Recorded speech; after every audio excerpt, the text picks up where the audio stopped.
Kings, the Washington Wizards, and the Brooklyn Nets. All right, so who do you want to start with first? The Nets. The Nets. Because okay. I feel like they've been on a rebuild for how long now? Ever since you had like Kyrie, KD, and Harden over there. Yes, and then they also try to use the Ben Simmons for a little bit. Dude, it's just bad decision after bad decision after bad decision, and that's you're gonna see that in like all of these teams. But okay, so let's go back into like 2019, 2020.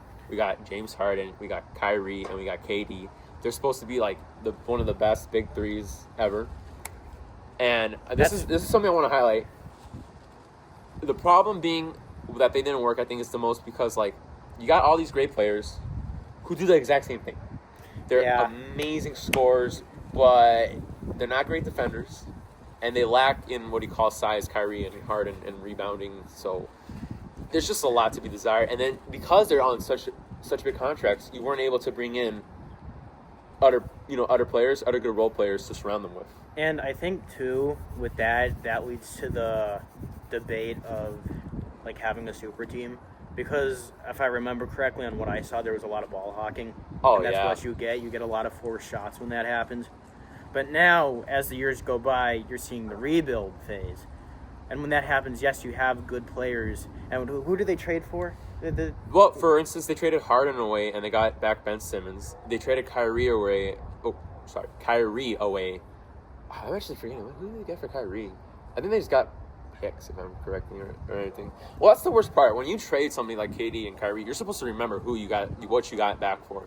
Because right now, when we look at the current roster, if you told somebody they had James Harden, Kyrie, and Kevin Durant a couple years ago, and their team looks like this, where they got their best player being Cam Thomas, which, again, great scorer. That's who they got. Yeah, that's what. And then you also got Michael Porter Jr. And they traded away Cam Johnson for him. And they have Nick Claxton. Nick Claxton's pretty good. So I think you have good players, but how are you as bad as you are? That's the question. And even with this rebuild going on, and you see these Michael Porter Jr. and Cam Johnson who never want to swing the rock Johnson as it is, Michael Porter Jr. It's just, and Cam Thomas, you just see these guys who can't work together. They're like running into each other. I remember seeing a play a couple days ago where Michael Porter Jr. is trying to get a rebound, Nick Claxton trying to go for the rebound, and they kind of yell at each other because they both want the rebound. And all they care about is stats. Yeah, you have no team chemistry then. So, I mean, it's not a surprise. We all knew Brooklyn was going to suck in the beginning of the year. So I'm not upset. I'm not like too disappointed in that team. They were going to suck. Like we knew they were going to suck. I want to talk about like one of my favorite teams to talk about is Sacramento Kings. Because we're from Chicago. We see the duo DeMar DeRozan and Zach LaVine reunited. And I think they also have Malik Monk and Sabonis. Dennis Schroeder. And you see, and Russell Westbrook. You see all these good players. You know what they're able to do. You already saw DeMar DeRozan and Zach LaVine did not work well in Chicago. And they decided to run it back and try again with them being older now. And see, that's the thing. It's so stupid. It's actually so funny, though. They could still score points. They can. Well, the only problem is that you see it, like, I've seen this, too, because I remember looking at the box scores. It's like one day DeMar has a good game, and then LaVine has a bad game. But then LaVine has a good game, DeMar has a bad game. Because they take away the shots from one another. And when they're only I'm going to be honest, DeMar DeRozan and Zach LaVine, they're just kind of scorers now. I mean, LaVine has always been, like, a guy who maybe could issue, like, 5 rebounds, 5 assists. LaVine's dynamic, and DeMar, like, revolutionized the mid-range game. Mm-hmm. It's just that they're heavy ISO players. And then you got Domantas Sabonis, who also is a offensive-minded big who cannot play defense and struggles to get and he's like the only guy who get rebounds on that starting lineup. It's just a recipe for disaster. Not to mention you get Russell Westbrook in, who cannot, he's not MVP Russell Westbrook. This is a guy who struggles from three. He struggles. I'm not gonna blame Russell though because he's been playing good. Westbrook has been playing good. He's dropped a couple triple doubles, and I'm happy for him because it seems like he's kind of finding his footing a little bit. But it's just a recipe for disaster. How do you get all these elite scorers? Dennis Schroeder was a 20-point per game scorer almost last year, and they bring him in to guys who already were 20 points per game scorer. Do you think them firing Mike Brown was a big loss? Yeah, because a couple years ago, I remember, like I think our sophomore year, we were seeing them be like the 4 seed. We saw potential. We had De'Aaron Fox. He had Domantas Sabonis. Everybody was talking about how the Tyrese Halliburton and Domantas Sabonis was the perfect win-win trade. And see, I forgot Halliburton. We're looking back at it now, and we're like, wow, they got robbed. You gave up Tyrese Halliburton, who took the Indiana Pacers to the finals, for Sabonis, who, props to Sabonis, he's a good player, but, like, that ain't Tyrese Halliburton. Coming to mind now, the Pacers are doing terrible, and the Pelicans. I mean, it's because, like, The Pelicans fired their coach. the bad teams this year are bad. Yeah.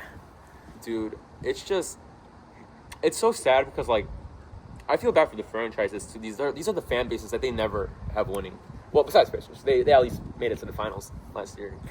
This is the thing with the Pacers too, that I don't think they're doing bad just because they're like Halliburton's injured.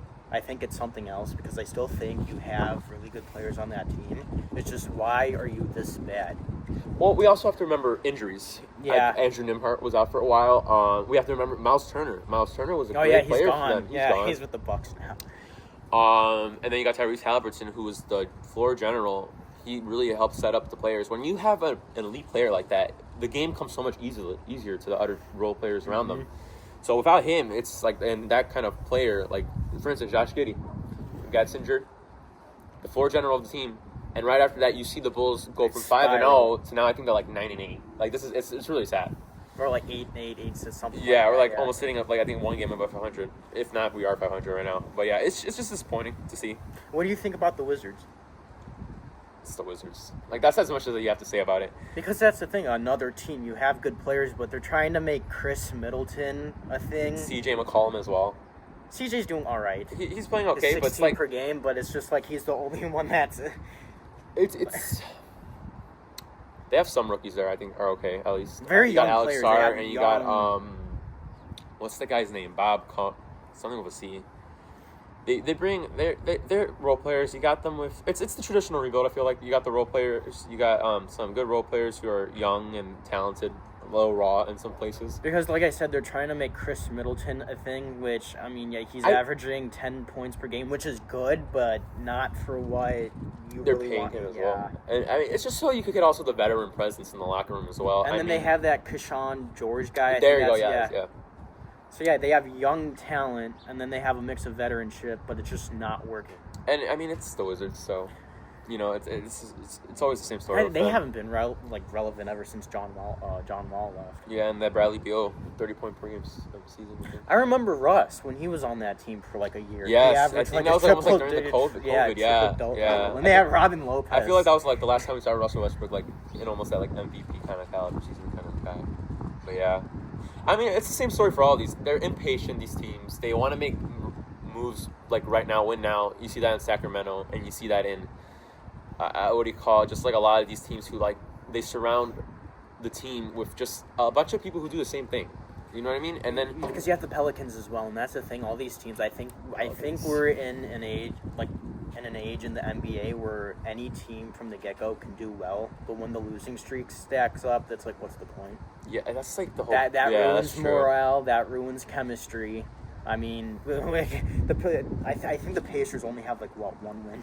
I think maybe they got 2 wins. If I'm a Pacers, if I'm a real Pacers fan, I'm saying this year's already a bust. Yeah. If you're a Pacers fan, it's over. But at least you're not going to be having to rebuild. I feel like once Halliburton comes back and you surround them with good role players, you can not rebuild, but you can recharge. Because as we've seen now lately, there's no such thing as a super team winning championship now. We haven't had back-to-back championship teams in a long time. Right now, it's you get a superstar. You get another good superstar, or even maybe all-star level player, and then you surround them with good role players that can shoot, spread the floor, and get rebounds.